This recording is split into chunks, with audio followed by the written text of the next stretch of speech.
Good day, people. What's going on? It's December 1st, 2025.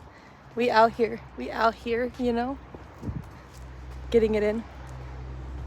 As this year comes to a close, people, this 9 energy year, 2025, 2 plus 2 is 4, plus 5 is 9. If everything in this world is energy, which it is, if everything in this world is energy, the number 9 represents completions, represents like, it's also the year of the snake, which is in the Chinese astrology.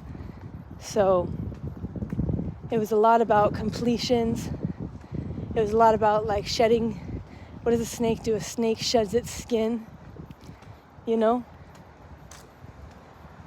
So what can you reflect on that this past year has showed that kind of energy to you? I got sober this year, in January.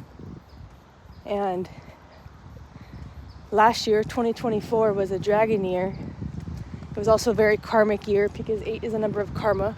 If you look at an 8, the way that it's shaped, because everything is energy, right? What goes around comes around, and I sure felt that. And I technically still got sober in that 8 year. And because really the new year is more like in February and March, according to the Chinese astrology, which I feel more drawn personally to use. But anyways, so that would mean that this 9 year really isn't completed until next year, like same February or March. But I'm really looking forward to next year, because next year is a 1 year, which is a year about new beginnings, taking leadership. It's also the year of the horse, which in my interpretation is like about expansion, freedom, even rebellion, strength, moving forward, hard work still, because I believe that horses work really hard, carrying people. I'm trying to carry all y'all to the top. I look forward to it. I think this past year has been a lot about letting go, a lot about acceptance, a lot about growth. But it's been more like, to me, it's been more like a private kind of growth, like a spiritual kind of growth, like a very intimate, very personal kind of growth, So I look forward to this next year. I look forward to building on the things that I'm building. I'm in the middle of the street here. Let's move a little bit. I'm just so grateful for the ability to move my feet, the ability to use my voice. When I started making AI music, I really felt like AI is such a great tool. I seen a post today, and it was like most people use AI as like an enhanced Google, but few are using it to create. And don't get me wrong, I use AI for everything, anything that I need it to. Dude, it's so convenient, and it's so ironic from somebody who was paranoid like I was.